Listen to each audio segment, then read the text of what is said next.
चलिए, टॉपिक का नाम क्या है हमारा? गुरुत्वाकर्षण। इंग्लिश में क्या बोलते हैं इसे? ग्रेविटेशन। ठीक है, तो पहली बात आती है ग्रेविटेशन की खोज किसने करी, तो नाम क्या रहेगा sir? Isaac Isaac Newton. Isaac Newton, English में भी क्या बोलेंगे? Isaac Newton. ठीक है, गुरुत्वाकर्षण की खोज किसने करी थी? Isaac Newton. ठीक है, किसने खोज करी थी? Isaac Newton. ठीक है, आइजैक न्यूटन साहब ने क्या कहा था? देखो, गुरुत्वाकर्षण को लेकर के, ब्रह्मांड में उपस्थित प्रत्येक चीज, बेटा इसकी ना तो फोटो खींच ले बीच में, लेकिन तू सुन ले पहले बात को, है ना, फिर तो कंफ्यूज रहेगा। ठीक है, ब्रह्मांड में उपस्थित प्रत्येक वस्तु एक दूसरी वस्तु यानी दूसरी चीज के ऊपर एक फोर्स लगाती है, यानी बल लगाती है। जैसे मान लेते हैं ये हमारा पहला ऑब्जेक्ट है, इसका भार है m1, ये हमारा दूसरा ऑब्जेक्ट है, इसका भार कितना है? m2। इनके बीच की दूरी कितनी है? r। बीच की दूरी कितनी है? तो इनका दोनों का भार एक दूसरे पर क्या लगाएगा? बल लगाएगा। क्या लगाएगा? जैसे सूर्य किस पे बल लगा देता है? पृथ्वी पर। और पृथ्वी किस पर बल लगा देती है? चंद्रमा पर, है ना। ये सभी दूसरे बल लगाते हैं। ठीक है, जिसका भार ज्यादा होता है वो बल ज्यादा लगाता है, जिसका भार कम होता है वो बल कम लगाता है। इसलिए कम भार वाला यानी कम बल वाला ज्यादा भार वाले यानी ज्यादा बल वाले के चारों ओर घूमना शुरू कर देता है। यही चीज होती है। अगर भारी वाला बीच में रखोगे और हल्के वाला साइड में रखोगे तो वो बल के चक्कर में क्या घूमना शुरू कर देगा। इसीलिए पृथ्वी किसके चारों ओर चक्कर लगाती है? सूर्य के। और चंद्रमा किसके चारों ओर चक्कर लगाता है? पृथ्वी के, क्योंकि चंद्रमा का भार पृथ्वी के मुकाबले कम है, तो बल भी कम है, इसलिए उसके चारों ओर घूमता है। ठीक है, तो क्या बोला था न्यूटन साहब ने? अब इसको फॉर्मूले को समझो क्या कहते हैं। कहा गया था कि दो वस्तुओं के बीच में लगने वाला बल जो है, दो वस्तुओं के बीच में लगने वाला बल जो है वो दोनों के भारों के गुणनफल यानी m1 इंटू m2 से सीधे तौर पर अनुपाती है। अनुपाती मतलब अगर दोनों का वजन ज्यादा तो बल भी ज्यादा लगेगा। क्या बोला जा रहा है? यदि दो वस्तुओं के बीच में लगने वाला बल उनके भारों पर सीधे तौर पर निर्भर करता है। ठीक है, यानी अगर दोनों का भार ज्यादा होगा तो बल भी ज्यादा लगेगा, और अगर भार कम होगा तो बल भी कैसा लगेगा? कम लगेगा। इसको बोलते हैं समानुपाती। क्या बोलते हैं? समानुपाती। समानुपाती यानी कि डायरेक्टली प्रोपोर्शनल। क्या बोलते हैं? यानी एक बढ़ेगा तो दूसरा भी क्या होगा? बढ़ेगा। एक बढ़ेगा दूसरा भी क्या होगा? बढ़ेगा। और एक घटेगा दूसरा भी क्या होगा? तो हम इसको क्या बोलेंगे? समानुपाती। क्या बोलेंगे? समानुपाती। इंग्लिश में क्या बोलते हैं? Directly proportional. इंग्लिश में क्या बोलेंगे? Directly proportional. एक के बढ़ने से दूसरा बढ़ेगा, एक के बढ़ने से दूसरा और एक के घटने से दूसरा घटेगा, तो हम क्या बोलेंगे? समानुपाती। क्या बोलेंगे? इंग्लिश में क्या बोलेंगे? Directly proportional. क्या ये बात क्लियर है? अब एग्जाम्पल समझो। देखो सन कितना बड़ा है? सन बहुत बड़ा है। बड़ा तो उसके अंदर वजन भी बहुत है। अगर उसका वजन ज्यादा है तो उसका फोर्स भी ज्यादा होगा, उसका बल भी ज्यादा होगा। इसलिए तो देखो वो धरती को खींच लेता है, बृहस्पति यानी जुपिटर को खींच लेता है। जुपिटर कितना बड़ा ग्रह है, फिर वो सूर्य के चारों ओर चक्कर ही काटता है, क्योंकि सूर्य का वजन ज्यादा तो उसका बल भी ज्यादा, इसलिए बाकी सब उसके चारों ओर क्या करते हैं? चक्कर लगाना शुरू कर देते हैं। तो यानी जिसका भार अधिक उसका बल भी अधिक होगा। दूसरा, इनके बीच की जो दूरी होती है जिसको हमने क्या नाम दिया है बच्चों? यहाँ पे आर, उसका वर्ग, आर के वर्ग का ये बल व्यक्त क्रमानुपाती होता है। क्या होता है? व्यक्त क्रमानुपाती। व्यक्त क्रमानुपाती का मतलब अगर दूरी बढ़ेगी, अगर दूरी तो फोर्स कम हो जाएगा, बल कम हो जाएगा। इसका उदाहरण क्या है? मैग्नेट। क्या उदाहरण है? अब एक मैग्नेट है, उससे आप एक आपने कील बहुत दूर रखी और एक कील पास में रखी, किस कील पर ज्यादा बल लगेगा? पास वाली पर, क्योंकि उसके बीच में दूरी कम है। दूरी कम है तो बल कैसा है? ज्यादा है। भाई अगर दूरी कम है तो बल, और अगर दूरी ज्यादा है तो बल कम है। बात समझ में आ रही है? अगर दूरी ज्यादा तो बल कम, और दूरी कम तो बल ज्यादा, यानी ये दूसरे से उल्टे चल रहे हैं। कैसे चल रहे हैं? तो उसको हम क्या बोलते हैं? हिंदी में व्यक्त क्रमानुपाती। क्या बोलते हैं? व्यक्त क्रमानुपाती। इंग्लिश में क्या बोलते हैं? Inversely proportional. क्या बोलते हैं? Inversely proportional. एक के बढ़ने से दूसरा बढ़ेगा, एक के बढ़ने से दूसरा बढ़ेगा तो डायरेक्ट, एक के बढ़ने दूसरा बढ़ेगा तो, और एक के बढ़ने से दूसरा घटेगा तो इनडायरेक्ट। बात समझ में आ रही है? इनवर्स या इनवर्स। बात समझ में आ गई? तो यहाँ पर क्या होगा? आर बढ़ेगा तो फोर्स कम होगा, आर घटेगा तो फोर्स क्या होगा? बढ़ेगा। बात समझ में आ रही? तो इन दोनों को अगर हम एक साथ लिखें तो ये कुछ इस तरीके का बन जाएगा, as proportional to m1 m2 upon में आर स्क्वायर। ऐसी बन रहा है भाई, m1 m2 बटे में आर स्क्वायर बन गया। ठीक है, ये जो साइन है ये किसका साइन है? प्रोपोर्शनैलिटी का, क्रमानुपाती का। कि भाई ये बता रहा है ना कि इस अनुसार ये निर्भर करेगा। जब हम इसको हटाते हैं तो यहाँ पर हमें क्या लगा देते हैं, स्थिरांक लगाते हैं। क्या लगाते हैं, स्थिरांक। इंग्लिश में क्या बोलते हैं, कांस्टेंट। क्या बोलते हैं, कांस्टेंट। कांस्टेंट मतलब स्थिरांक का मतलब ऐसी कुछ मान यानी वैल्यू जो हर परिस्थिति में कैसी रहती है, एक बराबर रहती है, उसको हम क्या बोलते हैं, कांस्टेंट बोलते हैं। क्या बोलते हैं उसको हम, कांस्टेंट। ठीक है, ऐसी कोई चीज जिसकी वैल्यू हमेशा क्या रहती है, बराबर रहती है, उसे हम क्या बोलते हैं, कांस्टेंट। ठीक है, तो यहाँ पर हमें क्या लगा देते हैं, कांस्टेंट लगा देते हैं। क्या लगा देते हैं, कांस्टेंट। और यहाँ पे कांस्टेंट का नाम क्या है बच्चों, जी। क्या नाम है, जी। क्या कांस्टेंट है, कैपिटल जी बना, बड़े वाला जी याद रखना। ठीक है, दो जी है इसके अंदर, बड़ा भी और छोटा भी। तो यहाँ पे हम किसकी बात कर रहे हैं, बड़े जी की। ठीक है, इस बड़े जी का नाम होता है बच्चों गुरुत्वाकर्षणीय स्थिरांक। गुरुत्वाकर्षणीय स्थिरांक, ग्रेविटेशनल कांस्टेंट। ग्रेविटेशनल कांस्टेंट, इसकी वैल्यू कितनी बढ़ाई थी मैंने, 6.67 इंटू 10 की पावर -11। ये इसका मान है और ये मान हमेशा इतना ही रहेगा। अब इसका यूज भी देख लेते हैं। क्या फॉर्मूला समझ में आ रहा है, m/n2 अपॉन में r स्क्वायर। जब ये साइन हटाया तो इसकी जगह क्या आ गया, जी आ गया, जी। और आगे का फॉर्मूला सेम टू सेम उतार लो, m1 m2 अपॉन में r स्क्वायर। तो ये हमारा किसका फॉर्मूला बन गया, ग्रेविटेशनल फोर्स, गुरुत्वाकर्षणीय बल का क्या बन गया, हमारा सूत्र बन गया। मतलब अब अगर आपको किसी भी दो चीजों के बीच में लगने वाला बल निकालना है तो आप क्या करोगे, जी की जगह जी का मान रखोगे, दोनों का भार रखोगे जिन दो चीजों के बीच में लग रहा है। जैसे इसका भार यदि 5 है और इसका भार यदि 10 है, तो यहाँ पे 5 गुणा 10 और इनके बीच की दूरी मान लेते 10 है, तो बटे में 10 का स्क्वायर। सॉल्व करोगे तो आपको क्या मिल जाएगा, आपका गुरुत्वाकर्षणीय बल मिल जाएगा। क्या इसमें कोई डाउट, ये समझ में आ गया। गुरुत्वाकर्षण क्या है, समझ में आ गया। ब्रह्मांड में उपस्थित प्रत्येक वस्तु दूसरी वस्तु पर एक बल लगाती है और ये बल कितना होता है, ये बल उनके भार यानी कि दोनों के वजन से समानुपाती होता है। मतलब अगर भार ज्यादा तो बल भी ज्यादा, भार कम तो बल भी कम। और दोनों के बीच की दूरी से उल्टा होता है, यानी अगर दूरी ज्यादा तो बल कम और दूरी कम तो बल ज्यादा। ठीक है, तो फॉर्मूला बन गया हमारा F m1 m2 f1 upon r square. तो बन गया f m1 m2 upon r square.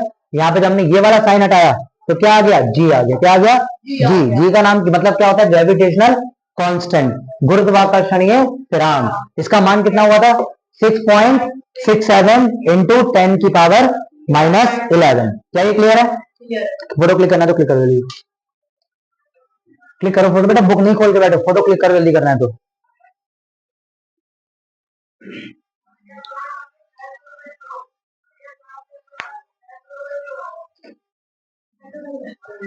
तुम्हारे पास तो लिखा है इंग्लिश में, क्या कर रही हो, आगे देखो।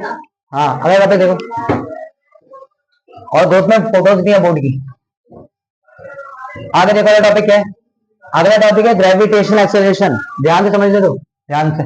Gravitational acceleration, gravitational acceleration Hindi में क्या बोलते हैं, गुरुत्वीय त्वरण।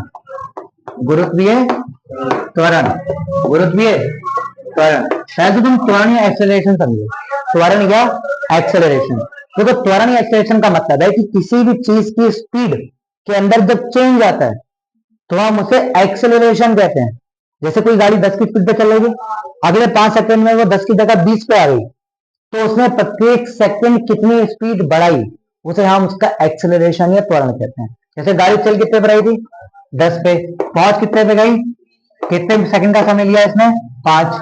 तो 10 सेकंड का चेंज आया, कितनी देर में आया, 5 सेकंड में आया। तो प्रत्येक सेकंड कितने का फर्क आया, 2 सेकंड का, यानी प्रत्येक सेकंड ये 2 की रफ्तार से आगे बढ़ी। तो 5 सेकंड में वो 10 की रफ्तार से आगे बढ़ गई, तो ये क्या हो गया आपका एक्सेलरेशन यानी त्वरण। ठीक है, अब गुरुत्वीय त्वरण का मतलब क्या है सर, अगर कभी त्वरण या एक्सेलरेशन किसकी वजह से, ग्रेविटी की वजह से, अगर कभी त्वरण किसकी वजह से हो, ग्रेविटी यानी गुरुत्वाकर्षण की वजह से, तो हम उसे ग्रेविटेशनल एक्सेलरेशन कहते हैं। बात समझ आ रही है, मैं समझो ये हमारी क्या है, अर्थ है, ये हमारी क्या है, हिंदी में इसका नाम क्या करते हैं भाई, पृथ्वी। क्या बोलते हैं इसको हिंदी में, पृथ्वी। ठीक है, अब पृथ्वी का खुद का कोई क्या है, एक ऑरा होता है। ऑरा होता है, ऑरा समझते हो, ऑरा समझते हो नहीं समझते हो, जैन जी हो ना तुम लोग, ऑरा समझते हो, आपके आसपास एक प्रभाव कि आपके आते ही लोगों के अंदर क्या क्या आ रहा है, हाँ भाई यार ये बंदा आ गया खड़े हो जाओ, या जो भी हो रहा है ना। तो पृथ्वी का अपना आसपास एक ऑरा है। इस ऑरा का मतलब जैसी कोई वस्तु इसके अंदर आएगी पृथ्वी उसे अपनी तरफ खींचेगी, क्योंकि पृथ्वी में ग्रेविटी है। तो कोई वस्तु यदि पृथ्वी की तरफ 10 की रफ्तार से आ रही है, किसकी रफ्तार से आ रही है, लेकिन ग्रेविटी के आसपास आते ही इसकी स्पीड क्या हो जाती है, 9.8 मीटर पर सेकेंड बढ़ जाती है। ग्रेविटी की वजह से इसकी स्पीड क्या हो रही है, बढ़ रही है। तो चेंज इन स्पीड आ रहा है, गति में बदलाव आ रहा है, तो गति में बदलाव को हम एक्सेलरेशन कहते हैं, गति में बदलाव को हम एक्सेलरेशन कहते हैं, त्वरण कहते हैं। और ये त्वरण है किसकी वजह से? पृथ्वी की वजह से, गुरुत्वाकर्षण की वजह से। तो इसका नाम क्या हो गया? गुरुत्वीय त्वरण। ठीक है, अगर आम भाषा में कहूं तो गुरुत्वीय क्षेत्र में, गुरुत्वीय क्षेत्र में आने पर गुरुत्वाकर्षण बल, गुरुत्वाकर्षण बल के कारण वस्तु की गति में जो अंतर आए, जो क्या आए? अंतर आए, उसे हम क्या बोलते हैं? गुरुत्वाकर्षणीय त्वरण कहते हैं। ठीक है, इसे हम क्या बोले? गुरुत्वाकर्षणीय त्वरण कहते हैं। ठीक है, कोई आ रही है ऑब्जेक्ट 10 की स्पीड से, आने के बाद उसके अंदर इतनी स्पीड चेंज हो गई इसकी, तो ये हमारा क्या हो गया? गुरुत्वाकर्षणीय त्वरण हो गया। ठीक है, तो ये क्या हो गया? गुरुत्वाकर्षण क्या होगा? त्वरण हो गया, ग्रेविटेशन एक्सेलरेशन। बात समझ में आ गई? आप पूछा जाएगा तो बता दोगी क्या होता है? बताओ एक बार।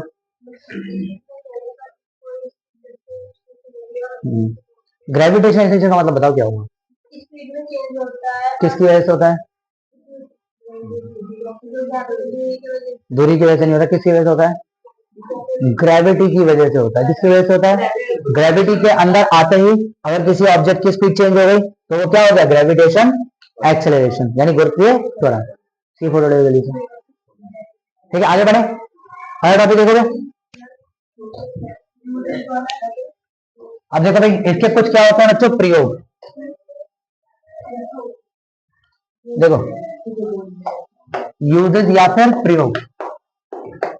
अभी क्या बताऊं, ग्रेविटी से क्या क्या होता है, गुरुत्वाकर्षण से क्या क्या होता है? देखो, पृथ्वी सूर्य के चक्कर काटती है। किसके चक्कर काटती है? पृथ्वी सूर्य के चक्कर।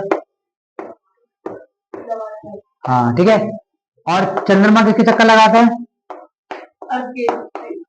हाँ भाई, मून किसके चारों ओर घूमता है? हाँ, मून चंद्रमा पृथ्वी के चारों ओर घूमता है, पृथ्वी के चारों ओर घूमता है। और क्या बताया था?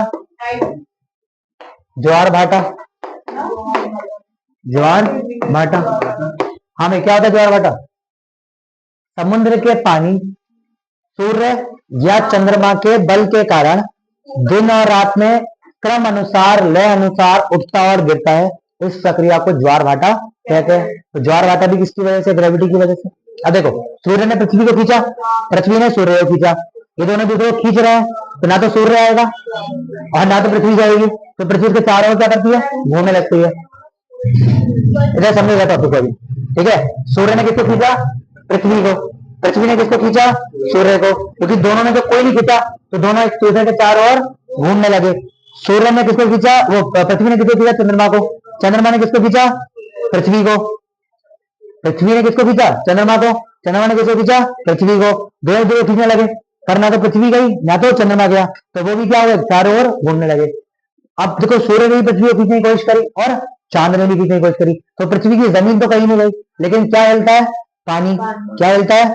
इसलिए समुद्र वाला हिस्सा खींचता है, लेकिन पृथ्वी फिर पकड़ लेती, कहते ना भाई ना, हम प्यास से मर जाएंगे, है ना।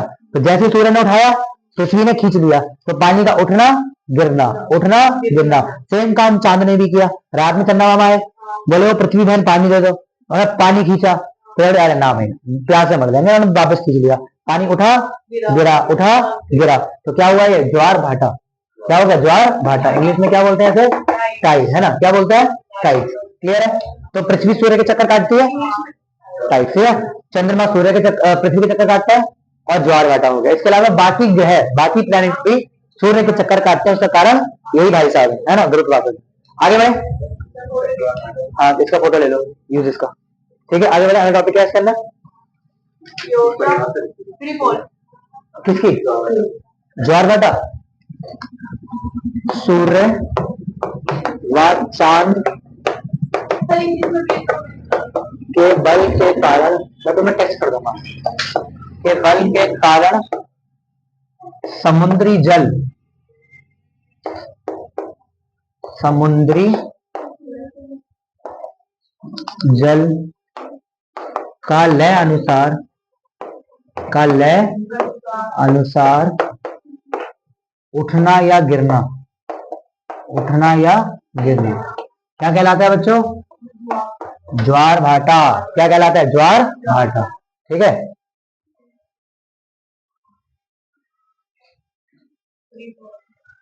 Free fall. ठीक है, हिंदी में क्या बोलते हैं फ्री फॉल को? पता है किसी को? पता नहीं फ्री फॉल का तो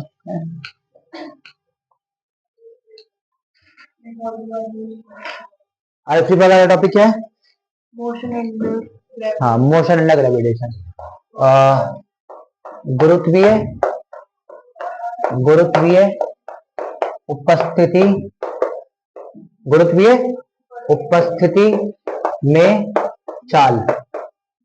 अब देखो, जो हमने एक चैप्टर पढ़ते हैं 9th क्लास में, उसका नाम है मोशन। मोशन यानी कि चाल, है ना। चाल क्या होता है भाई? कोई वस्तु जब चलती है तो कुछ गति से चलती है, कुछ वेलोसिटी से चलती है, कुछ दूरी, कुछ डिस्टेंस को तय करती है ना, और किसी पर्टिकुलर गति में, किसी पर्टिकुलर समय में वो चीज को पूरा कर रही है ना। तो इस सबको मिलाकर हम क्या बोलते हैं? मोशन बोलते हैं। क्या बोलते हैं? तो इसकी 3 समीकरण होती है। 3 क्या होती है? समीकरण। इंग्लिश में क्या बोलते हैं इसे? इक्वेशन। और हिंदी में क्या बोलते हैं? समीकरण।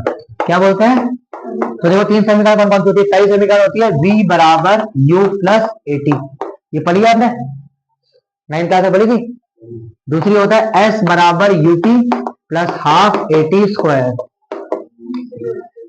You t plus half a t square. ठीक है, और तीसरी हमारी क्या होती है? V square is equal to u square plus 2as। 3 होती है समीकरण ये। ठीक है, अब देखो, जब हम इसको, अब इसमें मैं बताता हूँ क्या क्या होता है। देखो, v का मतलब होता है अंतिम वेग। v का मतलब क्या होता है? अंतिम वेग। वेग मतलब वेलोसिटी। वेग मतलब क्या होता है? चलने की रफ्तार। जैसे गति होती है ना, गति, गति समझते हो? गाड़ी की गति 60 किलोमीटर प्रति घंटा, स्पीड जिसे हम कहते हैं। वेग, वेग, स्पीड तो पता ही है। जब स्पीड में आप एक दिशा भी बता दो कि मैं 60 किलोमीटर प्रति घंटा पश्चिम दिशा में जा रहा हूं, तो वो क्या हो जाएगी? वेग। तो v का मतलब है जब कोई चीज चल रही है और चल चल के अंतिम लास्ट में कितनी स्पीड पे पहुंच गई, वो हमारी क्या होती है? अंतिम वेग, v। ठीक है, u का मतलब क्या होता है बच्चों? शुरुआती वेग। क्या होता है? शुरुआती वेग। तो यानी शुरू शुरू में आप कितनी स्पीड से चले थे? जैसे कोई गाड़ी खड़ी थी और उन्हें चलना शुरू किया, तो उसकी शुरुआती वेग कितनी होती है? कोई गाड़ी ने चलना शुरू किया तो उसकी शुरुआती वेग कितनी थी? 0। क्योंकि पहले गाड़ी कैसी थी? खड़ी थी, फिर उसने चलना शुरू किया तो शुरुआती वेग क्या हो गई? 0। ठीक है, इसको क्या बोलेंगे? शुरुआती वेग। तीसरा क्या होता है बच्चों? ए। ए मतलब होता है त्वरण, यानी कि एक्सेलरेशन। त्वरण समझाया था अभी? गति में आने वाले बदलाव को त्वरण कहते हैं, तो उसको हम कहते हैं ए। ठीक है, फिर आता है बच्चों एस। एस का मतलब होता है दूरी। क्या होता है? दूरी, या कई जगह हम इसको विस्थापन भी कहते हैं। दूरी या विस्थापन। दूरी मतलब कुल तय किया गया पथ। जैसे देखो, आप यहां से निकले, आप ऐसे गए, ऐसे गए, ऐसे गए, ऐसे जाके, ऐसे आके, ऐसे गए, यहाँ पे पहुंच गए, तो ये कुल क्या है? आपकी दूरी। क्या है आपकी? लेकिन अगर आपसे पूछा जाए विस्थापन, तो एक पॉइंट से दूसरे पॉइंट पर जाने का सबसे छोटा रास्ता, चाहे वो पॉसिबल भी ना हो, पर फिर भी वो विस्थापन है। जैसे कि अगर मान लो ये ऐसे है, ठीक है, 4 हो, यहाँ पे वापस आ गए, तो दूरी तो आपकी कितनी हो गई? ये पूरी दूरी हो गई। लेकिन विस्थापन कितना है? यहाँ से शुरू किया और यही खत्म कर दिया, तो विस्थापन 0। क्योंकि यहाँ से यहाँ के बीच में कोई पॉइंट है तो यही तो है सारे, तो ये 0 हो जाता है। ठीक है, ये चाल वाले चैप्टर में मौत पढ़ लेंगे क्या होता है। तो दूरी विस्थापन समझ में आ गया? दूरी या विस्थापन, इसको हम ऐसे देते हैं। टी का मतलब क्या होता है? समय। टी का मतलब क्या होगा? समय। ठीक है, तो ये समझ में आ गया ये किस किस चीज की वैल्यूज है यहाँ पे। अब ये तो दूसरी चीज लिखो, फिर किस देना। ठीक है, इसको अगर मैं ग्रेविटी के कॉन्सेप्ट में लिखूं, गुरुत्वाकर्षण में, तो इसकी हो जाती है v बराबर u प्लस जी टी। क्योंकि a मतलब एक्सेलरेशन, त्वरण, और क्योंकि ग्रेविटी में क्या होता है? गुरुत्वाकर्षण त्वरण, जो मैंने पढ़ाया था 9.8 वाला, तो यहाँ पर जी आ जाएगा। ठीक है, यहाँ पर s की जगह पे आता है h, तो गुरुत्वाकर्षण हमेशा ऊंचाई से लगता है, तो दूरी यहाँ पे हाइट हो जाएगी, ऊंचाई हो जाएगी। ठीक है, बराबर में you t plus half G T square. ठीक है, फिर होता है वी स्क्वायर बराबर यू स्क्वायर प्लस 2 GH। ठीक है, समझ में आ गया? तो बस सारी चीजें वही है, बस यहाँ पे एक जी आ गया जिसका मतलब होता है गुरुत्वीय त्वरण, गुरुत्वीय त्वरण, और एक हाइट यानी कि ऊंचाई। हाइट यानी कि ऊंचाई। इससे हम बहुत सारे न्यूमेरिकल सॉल्व कर सकते हैं। ठीक है, न्यूमेरिकल बेसिकली इसी से बनाते हैं, मैं कहीं इससे बनाते हैं, इससे बनाते हैं। इसकी फोटो अब तुम क्लिक कर लो, जो फोटो खींचना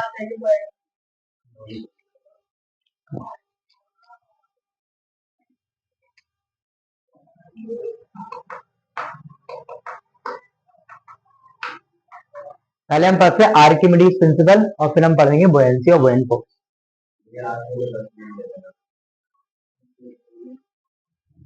आगे बढ़े।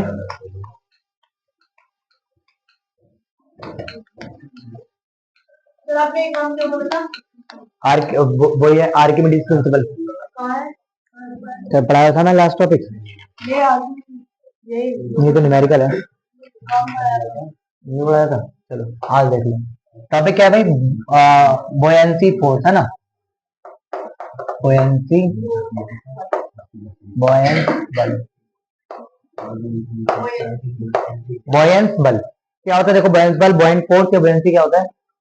जैसे मानते एक भरा हुआ कोई बाल्टी है, भरी हुई क्या है बाल्टी है, इसमें ऊपर तक क्या भरा हुआ है, पानी भरा हुआ है, ऊपर तक क्या भरा हुआ है, पानी भरा हुआ है। इसमें हम जितने भी बाहर का सामान डालेंगे उतना ही पानी बाहर निकल जाएगा, उसको हम क्या बोलते हैं बुयंसी या बुयंस, ठीक है। और जब बाहर निकलेगा, ठीक है। और देखो जितना तुम सामान न डालोगे पानी उस पर बाहर से अंदर से बाहर की तरफ बल लगाते हैं ताकि वो अंदर ना घुसे। पानी अंदर से एक फोर्स चीज पर लगाता है, हाँ तो वो बाहर आ जाता है ना। तो इसको हम क्या बोलते हैं, जो बल आया था उसको हम बुयंस बल या बुयंस फोर्स कहते हैं, ठीक है। आर्किमिडीज का सिद्धांत या आर्किमिडीज प्रिंसिपल आपसे क्या कहता है वो समझ लो। आर्किमिडीज का सिद्धांत, आर्किमिडीज का सिद्धांत या आर्किमिडीज प्रिंसिपल आपसे ये कहता है कि कोई भी चीज पानी में डूबेगी या तैरेगी, कोई भी चीज पानी में डूबेगी या तैरेगी, ये तय करेगी उसकी डेंसिटी यानी कि उसका घनाभ। क्या तय करेगा, उसका घनत्व। क्या तय करेगा, घनत्व। क्या तय करेगा, घनत्व। इंग्लिश में क्या बोलते हैं, डेंसिटी। क्या बोलता है, जैसे कोई चीज है यदि वो पानी से भारी है तो वो तैरेगी कि डूब जाएगी, पानी से भारी है तो डूब जाएगी, और यदि वो पानी से हल्की है तो तैरेगी, है ना। तो ये घनत्व तय करेगा, यदि पानी हल्का है सामान भारी तो डूब जाएगा। अच्छा एक बात देखो, 1 किलो पानी और 1 किलो तेल ले लेते हैं, 1 किलो पानी 1 किलो तेल, पानी के अंदर एक लोहे की डालो 1 किलो पानी के अंदर वो डूब जाएगी, लेकिन तेल के अंदर भाई नहीं डूबेगी। तेल की घनत्व अधिक है क्योंकि वो भारी होता है, तो उसके ऊपर से कील तो नहीं जाएगी ना अंदर, तो इसीलिए दोनों के घनत्व पानी वो उसमें रुक जाएगी, ऊपर चले जाएगी। ऐसे जीरा होता है, जीरा अगर तुम जीरा जब तक तुम जलाओ तब तक तो वो नीचे बैठ जाएगा, तो वो कचरा तो वो ऊपर ही रहेगा, है। और पानी के अंदर जीरा डालो नीचे बैठ जाता है। बात समझ में आ रही है, तो ये होता है, क्लियर है। अच्छा तेल में सब्जी क्यों बनाते हैं, पानी में सब्जी क्यों नहीं बनाते, तेल में सब्जी क्यों बनाते हैं, पानी में क्यों नहीं बनाते सब्जी, नहीं, तेल के अंदर चीजों को घोलने के गुण होते हैं और बाद में वो तेल पूरी सब्जी में फैलता है, इसीलिए। पानी क्या होता है, वो भाप बन के निकलता है। इसे देखो नमक डालो तो पानी डालते हैं तो नमक उड़ जाएगा क्योंकि पानी खत्म हो जाता है, पर तेल खत्म नहीं होता, ये होता है, ठीक है। तो तेल जले ना, जलता नहीं, इस पर चला आईना मत चलेगी। चलो आर्किमिडीज सिद्धांत क्लियर हो गया, ठीक है। कोई भी चीज तैरेगी या डूबेगी या नहीं डूबेगी वो उस पर तय करेगा, ठीक है। तो हमारा गुरुत्वाकर्षण वाला चैप्टर खत्म हो गया, देख बंद हुआ वो।